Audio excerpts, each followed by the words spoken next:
"We don't need your cheap gifts," my mother said, pushing my present aside without even opening it. The beautifully wrapped box slid across the table, nearly toppling the centerpiece. My father laughed, swirling his champagne with casual cruelty. "Is this really all you could afford?" he asked, his voice dripping with disdain. "Another one of your creative indulgences, I suppose?" The retirement gala guests fell silent, eyes darting between us like spectators at a particularly uncomfortable tennis match. I felt my face flush with familiar humiliation, but years of practice had perfected my mask of composure. The burning sting of their rejection was something I'd grown accustomed to over 5 decades, though it never hurt any less. "I guess you won't want what's inside then," I replied with a forced smile that felt like it might crack my face. Some people might actually appreciate thoughtfulness over practicality. I'm Olivia Montgomery, 53 years old and a senior vice president at Claremont Publishing House. My annual income now exceeds what my parents ever dreamed of making in their precious architecture firm, but they still see me as their disappointing daughter, the one who chose literature over continuing their architectural legacy. No accomplishment of mine has ever measured up to my brother James' mediocre achievements. 30 years of climbing the publishing ladder, and I'm still the family failure. This lavish New York gathering at the Plaza Hotel is meant to celebrate my parents' retirement after 40 years of running Montgomery architecture. Their colleagues toast to their legacy, praising their dedication and success. Architecture world luminaries circle the room, reinforcing my parents' sense of importance. Meanwhile, I stand in the corner, nursing my third glass of wine, watching my carefully chosen gift sit neglected on the table like an unwanted child. The historical estate deed inside that box represented months of planning, saving, and sacrifice. I'd spent weekends driving through Virginia, searching for the perfect property my parents had always dreamed of owning, a colonial masterpiece remarkably similar to a design I'd once created in college, before they crushed my architectural aspirations. I'd liquidated investments, worked on manuscripts through countless weekends, and signed mountains of paperwork to make it happen, all for this moment, a moment now ruined by their perpetual disappointment in me. "Olivia, your face is so tense. You'll get wrinkles," my mother called out, smiling for the benefit of her architect friends. "Come join the celebration instead of sulking in the corner like you did at family dinners all those years ago." James approached with his wife, Victoria, both giving me sympathetic looks that somehow made everything worse. James, beloved firstborn, regional tennis champion, architectural school graduate, had brought our parents a specially commissioned crystal model of their first major building project that now stood proudly displayed on the main table. "Don't let them get to you," James whispered, squeezing my shoulder with his perfectly manicured hand. "You know how they are with your creative gifts." "I'm fine," I lied, watching my father holding court across the room, gesturing grandly as he described some architectural triumph to an admiring circle. My phone buzzed with a notification from my real estate agent. "Final paperwork processed.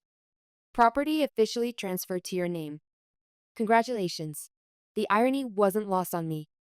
The historical estate was now legally mine, while my parents were busy dismissing it as something worthless. I glanced at the gift box again, the beautiful wrapping now slightly crumpled from my mother's dismissive shove. For 30 years, I'd been planning this moment. 30 years since they'd taken away my architectural scholarship because women don't have the right mind for structural design. 30 years of building my own success, piece by piece, like the buildings I'd never get to create. My Aunt Margaret caught my eye from across the room, giving me a knowing look. She knew what was in that box, and judging by her slight nod, she also knew things were about to go exactly according to plan. Growing up in the Montgomery household meant living in James' shadow. While he received private architecture tutors and expensive drafting equipment, I saved babysitting money for my first quality set of novels. My parents viewed my interest in literature as a frivolous phase, something I'd eventually outgrow when I faced reality. When I announced my English literature major, they barely concealed their disgust. "Books are for people who can't build anything real," my father had said dismissively at dinner that night. "Montgomery architects have shaped skylines for generations. And you want to what? Edit other people's stories?" Despite this contempt, I excelled. I graduated summa cum laude, secured an entry-level position at Claremont Publishing, and climbed the corporate ladder faster than anyone expected. Each promotion, Each literary discovery, each bestseller I'd shepherded to success. I'd call my parents hoping for approval that never came. That's nice, dear, my mother would say before quickly changing the subject to James' latest architectural project, a civic center that went over budget, a beach house with structural issues, a corporate headquarters that looked suspiciously similar to designs I'd sketched in high school. Only Aunt Margaret and Uncle Frank showed genuine interest in my career. They attended my first major book launch when my parents claimed they were too busy preparing for James' daughter's birthday. Margaret proudly displayed signed first editions I'd published on her living room bookshelf. Uncle Frank, a retired lawyer and journalist, would call to discuss my author's works, understanding the value of words in ways my parents never attempted. I kept trying to win my parents' approval anyway. That's what damaged children do. We keep returning to the well, hoping this time it won't be dry. When they mentioned dreams of retiring to a historical estate someday, I saw my opportunity. The inheritance from my grandmother gave me the down payment, and my savings and investments covered the rest. The Virginia colonial estate needed work, but I spent weekends renovating it, making it perfect for them. The irony that the house resembled my award-winning college design project, the one they dismissed before pulling my scholarship funding, was not lost on me. During those months of planning, I imagined their faces when they opened the box containing the deed. I pictured tears of joy, perhaps finally an acknowledgement that I'd done something worthwhile. I decorated the master bedroom in Mom's favorite blues and creams, stocked Dad's library with first editions of architectural history books, and installed high-speed internet so they could video call James' kids from the sunroom. Watching them now, laughing with their architect friends, dismissing my gift without a second thought, I felt a familiar heaviness settle in my chest. But unlike previous times, this heaviness wasn't despair, it was anticipation. Had I been foolish to hope they'd change? No, I'd been strategic to know they wouldn't. James approached with a fresh glass of wine. "They're in rare form tonight," he said, nodding toward our parents. "Big crowd, big egos. They're consistent. I'll give them that," I replied, taking the wine glass from his hand. "What did you get them anyway? Another first edition they'll never read?" I hesitated. Even James assumed I'd chosen something self-focused or impersonal, something related to my less impressive career. "Just something I thought they'd like," I said vaguely, watching his expression closely. "Well, whatever it is, I'm sure they'll appreciate the thought, even if they don't show it," he offered, patting my shoulder condescendingly. "Not everyone can commission a crystal replica of their first building." He glanced proudly at his gift, prominently displayed on the main table. But I knew better. 30 years of evidence suggested otherwise. Their brief interaction with my gift had already revealed their true feelings, unfiltered disappointment, even before seeing what was inside. And that was precisely what I had counted on. As the evening progressed, I retreated to the hotel's outdoor terrace, seeking escape from the suffocating atmosphere inside. The cool New York air cleared my head as I stared at the city lights below. My gift remained untouched on the table, a physical manifestation of my parents' indifference and the first domino in my plan. The glass door slid open behind me. Aunt Margaret stepped out, wrapping her elegant shawl tightly around her shoulders. At 67, she still carried herself with the authority of her former position as a judge. "There you are," she said, joining me at the railing. "Are you ready for what comes next?" "I've been ready for 30 years, I replied, my voice steady. "Are the papers in order?" "Frank has everything prepared," she confirmed quietly. "Your parents won't know what hit them." "Good," I said, feeling strangely calm. 30 years ago, they taught me that dreams can be stolen. Now it's time for their lesson. The door opened again. My mother emerged, slightly tipsy from champagne, her face flushed with excitement. "There you are. We're about to cut the cake. Everyone's waiting." She glanced at Margaret with barely concealed disdain. "Are you filling Olivia's head with your nonsense again, Margaret?" Aunt Margaret straightened beside me, the former judge's demeanor taking over. "Lillian, your daughter got you something special.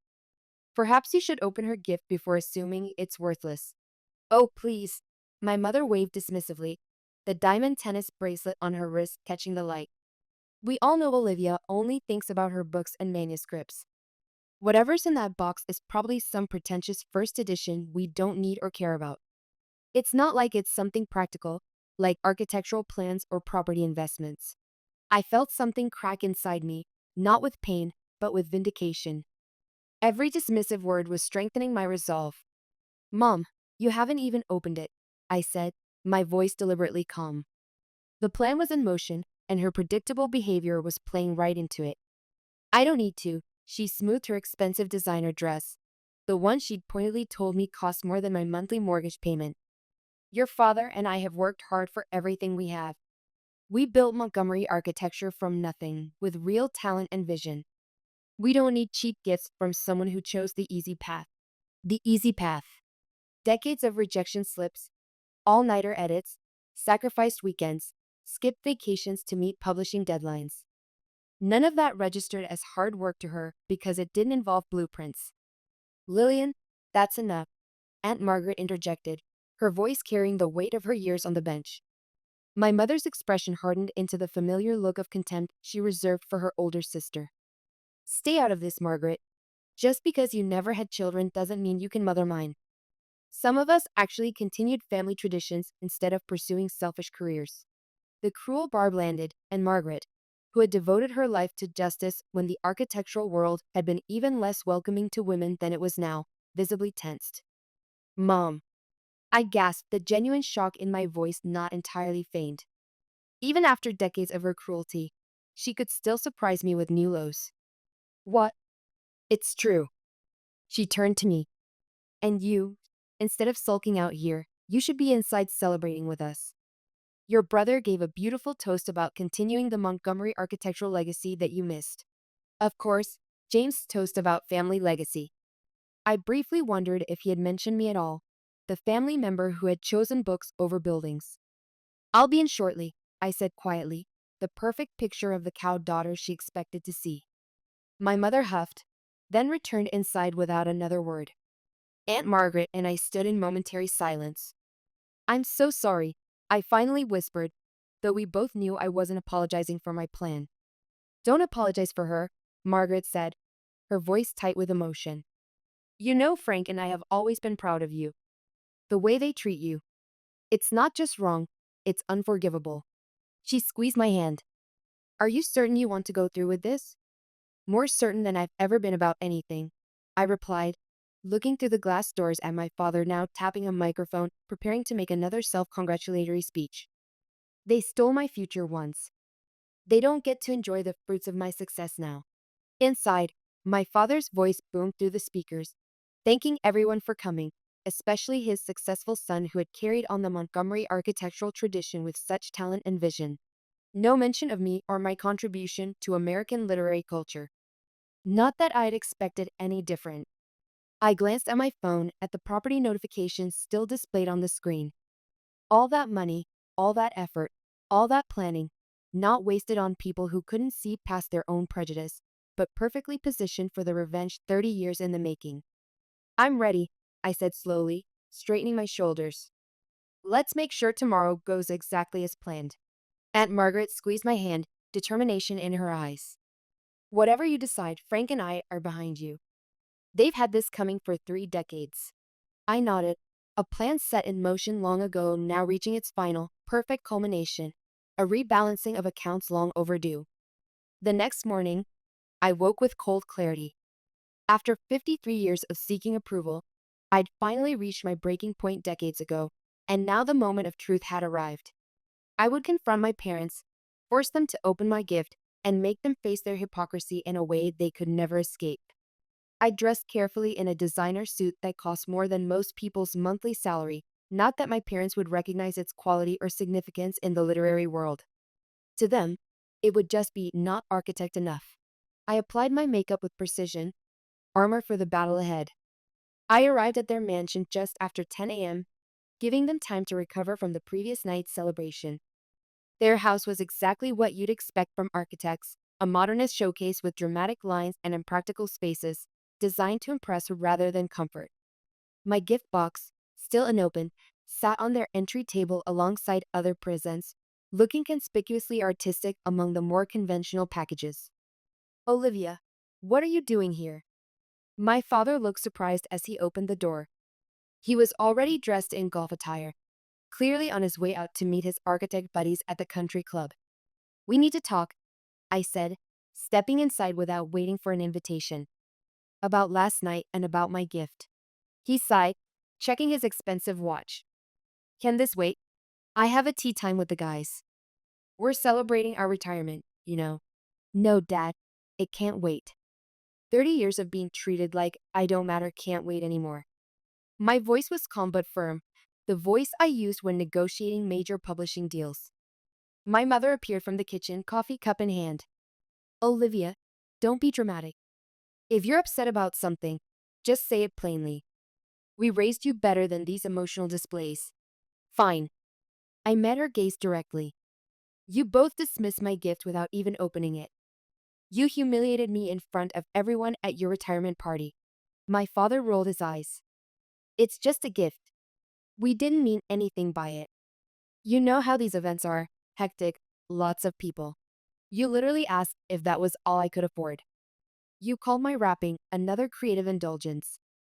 Well, with that artistic packaging, my mother began, her tone suggesting that creativity was somehow a character flaw. Open it, I demanded, pointing to the box. Open it right now. My mother exchanged a look with my father, then reluctantly picked up the box. She unwrapped it slowly, as if handling something distasteful.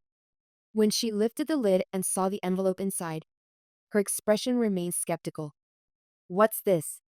Some sort of gift certificate to one of your bookstores? She asked, her voice dripping with preemptive disappointment. Read it, I insisted, my heart pounding with 3 decades of anticipated revenge. She opened the envelope and pulled out the deed to the historical estate. I watched as confusion gave way to comprehension, her eyes widening as she scanned the document. This is a property deed, she said, her voice uncertain. A historical estate in Virginia? The Montgomery Colonial, I confirmed, using the name I knew would trigger their recognition. The one that bears a striking resemblance to my award-winning design from architectural school. The one you said showed no real understanding of structural integrity right before you redirected my scholarship to James. My father snatched the papers from my mother's hands, his eyes racing over the details. This is, his voice caught. This is the Emerson property. We've had our eye on it for years. I know, I said simply. You mentioned it at every family dinner for the past decade. For a moment, I felt the satisfaction I'd been seeking. They finally saw me, recognized my success, my generosity, the power I now wielded. Olivia, my mother began, her tone softening dramatically. This is incredibly generous. We had no idea you were so successful. We're so proud of you, my father added, already reaching to hug me. This is the most thoughtful gift anyone could have given us. It should have been a perfect resolution, but this sudden pivot from dismissal to effusive gratitude felt calculated rather than genuine. Had the value of the gift changed their perception of me, or merely their reaction? The answer was obvious and exactly what I had anticipated when plotting this moment for years. When can we see it?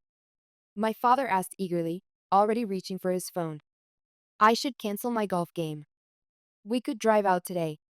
My mother was examining the pictures I'd included. It's beautiful. And right in the historical district. Wait until we tell everyone at the club. She was already mentally redecorating, I could tell. Wait until we tell everyone what? I asked, my voice deliberately even. That your disappointment of a daughter actually did something worthwhile? They exchanged uncomfortable glances. Olivia, we never said you were a disappointment. My mother protested, though we all knew it was a lie. Not in those exact words, I conceded. But you've made it clear my entire life, especially 30 years ago when you took away my architectural future because women don't have the practical mind for real building design. Those were your exact words, if I recall. That's not fair, my father said, his fingers still clutching the deed. We've always supported you. We just wanted what was best. When? When you refused to attend my first major book launch? When you belittled my career at every family gathering? When you pushed my gift aside without opening it because you assumed it was cheap and impractical? My mother's expression hardened. If you're going to be ungrateful about our reaction, maybe you shouldn't have given us anything at all. And there it was, the familiar dismissal repackaged as my failure to appreciate their sudden change of heart. You know what? You're right. I reached for the deed, but my mother pulled it back protectively. This is our gift. You gave it to us. Her knuckles whitened around the paper. Actually, I said, the property transfer isn't complete until you sign the acceptance forms. Those papers just show intent to gift. It was a lie, but decades in publishing had taught me how to bluff convincingly. My father frowned. What are you saying, Olivia? I'm saying I'm reconsidering my gift. 30 years ago, you reconsidered my future. Seems only fair. The atmosphere in the room transformed instantly. My mother's face paled while my father's reddened with anger. You can't be serious, he sputtered. You can't just dangle a gift like this and then take it back. Why not? You rejected it before you knew what it was.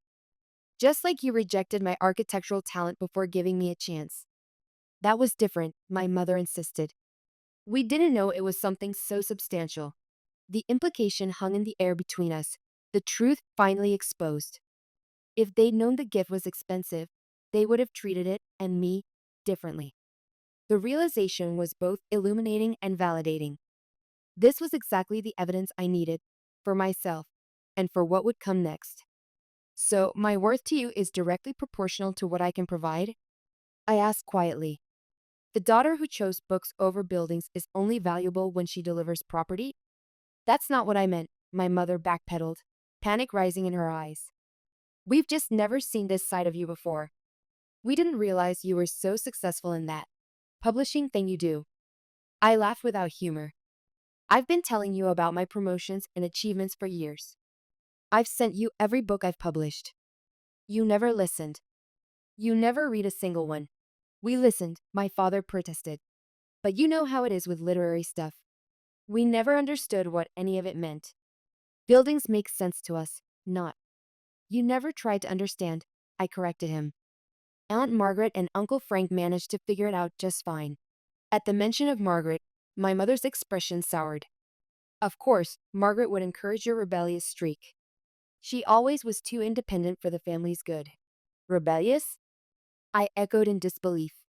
Is that what you call my career? My independence? My success? This isn't getting us anywhere, my father interjected, clearly trying to salvage their claim on the property. Olivia, the estate is a wonderful gift. We appreciate it. Let's move past this misunderstanding. I considered his words, watching them both carefully. Was I being unreasonable?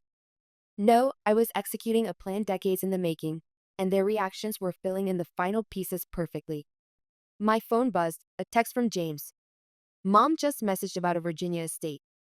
What's going on? Before I could respond, another message arrived. She's asking if I want to use it for summer retreats. Says it's big enough for my family plus them. They were already divvying up my gift, making plans, and ensuring James benefited as much as they did. I hadn't even agreed to finalize the transfer yet. I showed my father the messages. Do you see? Nothing has changed. You're still treating me like I don't matter, like I'm just the provider, not a daughter worthy of respect. His expression turned defensive. We're just excited about the possibilities. James has children who would enjoy the estate, and I'm nothing more than the bank that finances your dreams? I stepped closer, my voice dropping. Do you have any idea how much of myself I put into that house? It's practically a recreation of the design you once mocked, the one that won that national student competition. That's enough. My mother snapped. You've made your point. Either give us the house properly or take it back, but stop with the dramatics. Something inside me crystallized in that moment, a clarity I'd been cultivating for decades. I didn't want revenge for revenge's sake. I wanted justice and to stop participating in a dynamic that would never change. Keep the deed, I said, surprising them both. But understand what comes with it. Meaning? My father asked cautiously. Meaning, I'm done trying to earn your approval. The house is my final attempt. Use it, enjoy it, share it with James, but don't expect anything more from me. And be prepared for tomorrow's gathering. My mother's face hardened. What gathering? Are you threatening to cause a scene over one misunderstanding? It wasn't one misunderstanding. It was a lifetime of them, culminating in the moment you stole my architectural future. I moved toward the door. Sign the papers or don't. Your choice. I've invited some guests to the estate tomorrow, people from the architectural community who might be interested in its unique design. People who might recognize where they've seen it before. Olivia, wait. My father called, panic rising in his voice. We appreciate the gift, truly. Don't leave like this. I paused at the door. You know, I spent months finding that house. I renovated it myself on weekends. I thought it would finally make you see me, really see me. But I realize now that nothing ever will. The truth of my words settled between us, heavy and irrefutable. The keys are in the envelope, I added. The alarm code is the date you informed me my architectural scholarship had been redirected to James. I figured you wouldn't forget that significant family moment. As I walked to my car, my phone buzzed again. Aunt Margaret calling. I answered immediately. It's done. Phase 1 complete. They reacted exactly as expected. Are you okay? She asked, concern in her voice. Better than okay, I replied, feeling lighter than I had in years. I'll see you tomorrow at the estate. Make sure Frank brings those documents. Only after I'd driven away did I allow myself a small smile of satisfaction. 30 years ago, they'd taken away my dream with a casual dismissal. Tomorrow, I would show them exactly what that felt like, with witnesses from throughout the architectural community. I spent the afternoon at my favorite coffee shop downtown, watching the city pass by as I finalized the last details of my plan. My phone buzzed constantly, calls from my parents, texts from James, even voice messages from Victoria, suddenly very interested in my literary career and wondering if I could help their son with his college essays. I ignored them all, focusing instead on my laptop screen. My fingers hovered over the keyboard as I reviewed the press release that would be sent out tomorrow evening. One key detail remained to be filled in: the name of the historical estate's new owners. The power was dizzying after decades of feeling powerless, and I savored it like a fine wine. After my third espresso, I finally returned Aunt Margaret's call. What's the latest? She asked immediately. Your mother called me in hysterics about Olivia's cruel trick with some estate.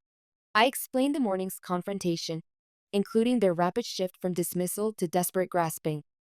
They haven't changed a bit, I concluded. Not in 30 years. Oh, honey, Margaret sighed. I understand your satisfaction, but are you absolutely certain about tomorrow? Once this is done, there's no going back. I'm not surrendering, I explained, my voice steady. I'm delivering justice. They can have the humiliation they've earned, but they don't get to have me on their terms anymore. But do they deserve such a public reckoning after how they've treated you? She was right to question, of course, but something still held me back from claiming full revenge. Perhaps some lingering hope that public shame might finally force them to recognize what they'd done, or fear that taking it too far would permanently sever whatever fragile connection remained with my family. They derailed my entire life's trajectory in public, Margaret. They announced the reallocation of my scholarship at the department dinner, remember? They told everyone I didn't have what it takes. They deserved to face the consequences in the same way. Late that evening, my doorbell rang. James stood on my porch, looking uncomfortable in his perfectly tailored suit. Can we talk? He asked, his familiar golden boy charm notably absent. I let him in reluctantly. He'd always been caught in the middle of my conflicts with our parents, often supporting me in private while maintaining neutrality in public, the privileged position of the favorite child. Mom and Dad are devastated, he began, settling onto my sofa without waiting for an invitation. Because they might lose the estate? I asked sharply. Because they think they've lost you, he corrected, looking surprisingly sincere. They realize they messed up. I laughed bitterly, the sound harsh even to my own ears. They've been messing up for 30 years, James. This was just the final confirmation that nothing has changed. He sighed, running a hand through his perfectly styled hair. Look, I know they've always been harder on you. It wasn't fair. No, it wasn't. Especially when you took my scholarship knowing full well what it meant to me. He had the decency to look ashamed. I was 22, Olivia. Dad presented it as a done deal. He said you decided architecture wasn't for you. And you believe that? Even after seeing my design win that competition? I was wrong, he admitted quietly. I should have questioned it. But they're trying to make amends now. They want to have a family gathering tomorrow at the estate. A fresh start. I stared at him incredulously. They're already using the house? James looked sheepish. They drove out this afternoon to see it. Mom called it their dream come true. They're inviting architecture journalists and some critics to see it. Of course they had. Without even confirmation that the transfer was complete, they'd claimed the property as their own and were already using it to boost their professional standing. They're inviting the whole family, James continued. Aunt Margaret and Uncle Frank too. Mom even apologized to Margaret for what she said at the party. That caught my attention. Our mother rarely apologized for anything. What's really going on, James? He shifted uncomfortably. There might be an issue with the property transfer. Dad tried calling your lawyer, but couldn't reach anyone. Because there is no lawyer, I admitted. The house is still legally mine. The transfer notification I received was confirming my ownership, not the transfer to them. James' eyes widened. So you could still take it back? I never gave it away in the first place. A complex mix of emotions crossed his face. Are you going to expose them at their own party? In front of their colleagues? It was the question I'd been weighing all day. The estate represented years of work, a significant portion of my savings, and countless hours of renovation. But more importantly, it represented my last attempt to buy my parents' approval, a pattern I was determined to break, and now, my opportunity for perfect justice. Just then, my phone chimed with an email notification. My heart quickened when I saw the sender. The Architectural Review. The message was brief, confirming your invitation to cover the Montgomery retirement acquisition. Our senior critic will attend tomorrow along with photographers. Please confirm address details. What is it? James asked, noticing my expression. The email presented the final piece of my plan, witnesses from the very community my parents valued most. This wasn't just about family anymore. It was about professional legacy. My phone rang in my hand. Aunt Margaret again. This time I answered on speaker. Olivia, whatever you're planning, I want you to know something first, she said without preamble. Frank and I have been talking. We think there's a way to make this right that doesn't just hurt your parents, but actually creates something positive. James looked at me, comprehension dawning in his eyes. You're really going to do this, aren't you? I met his gaze steadily. Tomorrow, everyone will learn the truth about the house, about my design, and about what happened 30 years ago.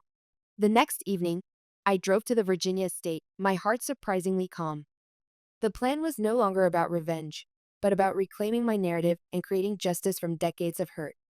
When I arrived, the long driveway was already lined with expensive cars, my parents' architect friends, James and Victoria, and several vehicles I recognized from architectural publications. I spotted Aunt Margaret and Uncle Frank's sedan parked near the front entrance, just as we'd arranged. The estate itself was magnificent in the golden evening light, a colonial masterpiece with the distinctive features I designed in my award-winning project 3 decades earlier. The symmetrical facade, the unique window arrangements, the innovative integration of classical and modern elements, all mine, all stolen, all about to be reclaimed. Are you sure about this? James asked, having followed in his car as we'd arranged during our conversation last night. His loyalties were finally being tested, and to my surprise, he seemed to be wavering. Completely, I replied, my voice steady. It's time for the truth. I didn't knock. I used my key, walking into the grand foyer to find my parents giving a tour to a group of influential architects and journalists. The space fell silent as I entered, all eyes turning to me. Olivia. My mother looked startled, then quickly recovered. You came. Everyone. This is our daughter, Olivia. She made this wonderful gift possible. I did, I confirmed, moving to the center of the foyer where my voice would carry throughout the house. I wanted to see how you were enjoying the place. It's absolutely perfect. Perfect. My father gushed, champagne glass in hand. You've done an incredible job selecting it. Everyone is so impressed with the architectural details. We were just telling everyone about our plans to use it as a showcase for Montgomery architectural principles. my mother added, her smile tight at the edges. I nodded, looking around at the assembled guests. I recognized the critic from the architectural review, notebook already in hand. Aunt Margaret and Uncle Frank stood near the back, watching carefully. James hung back near the door, his expression troubled. I'm glad you like it, I said, my voice carrying in the high-ceilinged space. But there's been a misunderstanding I need to clarify for everyone here. I pulled out a folder containing the true property documents. This house isn't yours. It never was. The transfer wasn't completed. My parents' expressions shifted from confusion to dismay. What do you mean? My father demanded, his voice rising. You gave us the deed. I showed you the deed, I corrected. But legally, the house remains in my name. And there's something else everyone here should know. I turned to address the room. This estate's architectural design is nearly identical to a project I submitted to the National Student Architecture Competition 30 years ago, a project that won first place. The room stirred with interest, journalists scribbling notes. The project that secured me a full scholarship to the Architecture Institute, I continued, a scholarship that was mysteriously redirected to my brother weeks later when my parents decided that women don't have the practical mind for real architectural work. My mother collapsed onto the sofa, her face ashen. My father stood frozen, disbelief etched into his features. This is absurd. He finally managed. James earned that scholarship on his own merits. Uncle Frank stepped forward, legal documents in hand. I have the original award letter here, dated June 15, 1993, clearly awarded to Olivia Montgomery, along with the department memo redirecting the funds to James Montgomery 3 weeks later at the request of Walter Montgomery, then a board member. The journalists were furiously taking notes now, the story clearly more interesting than they anticipated. Olivia, this is a family matter, my mother hissed. You're embarrassing us in front of our colleagues. Just as you embarrassed me at the department dinner 30 years ago? I asked calmly. When you announced to everyone that I didn't have what it takes, and that James would be taking my place, I turned back to the assembled guests. Today, I'm making an announcement of my own. This house, based on my award-winning design, will have new owners. I turned to Aunt Margaret and Uncle Frank. The house belongs to you now. I've already completed the transfer process. The room fell silent except for the sound of camera shutters clicking. You can't do this, my father said, his voice breaking. This is our retirement home. Everyone already knows about it. Actually, I can, and I have. I handed the folder to Uncle Frank. Consider it a gift for the only parental figures who ever truly supported me, and for the future. They're establishing the Montgomery Women in Architecture Scholarship Fund, and this house will serve as its headquarters. Margaret stepped forward, visibly moved. The fund will support young women pursuing careers in architecture, with special consideration for those facing family or social obstacles. The architectural critic was now openly recording the conversation, clearly sensing the explosive nature of the story unfolding.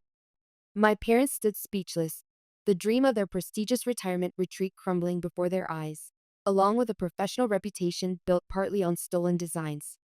You'll regret this, my mother warned as they began gathering their things, the humiliation unbearable under the watchful eyes of their peers. I don't think I will, I replied calmly.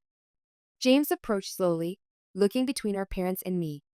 So that design competition you won, the one they told me was just a student exercise, that was real? First place, national recognition, and a full scholarship, I confirmed. Until it wasn't. He was silent for a long moment. I always wondered why certain elements in Dad's designs from that period looked familiar. He finally said, loud enough for the journalist to hear. Now I know. They were yours. He turned to our parents. Did you really steal her designs along with her scholarship? My father's face went from red to purple. We're leaving. Now. He grabbed my mother's arm, guiding her toward the door as journalists called out questions they refused to answer. After they left, James lingered. That was. He searched for words. That was necessary, he finally said. I never knew the whole truth. I'm sorry, Olivia. I should have questioned more. Yes, you should have, I agreed, not offering cheap forgiveness. But now you know. As the journalist circulated through the house, taking pictures and asking Margaret about the scholarship fund. I walked onto the deck facing the rolling Virginia countryside. The setting sun cast long shadows across the lawn, symbolic of the 30-year shadow that was finally lifting from my life. As I watched the moonlight on the landscape later that evening, standing alongside Aunt Margaret and Uncle Frank, I felt no regret, no lingering anger, only peace. The house had found its rightful purpose, and I had finally freed myself from the exhausting pursuit of approval I'd never received. Sometimes the most valuable gift is the one you give yourself, the permission to stop trying to earn love that should have been freely given all along. And sometimes, justice comes not from revenge, but from creating something better from the wreckage of the past. The front page architectural story that ran the following week, Stolen Legacy, the Montgomery architectural scandal and the new Women's Scholarship Fund, was just the beginning of a whole new chapter.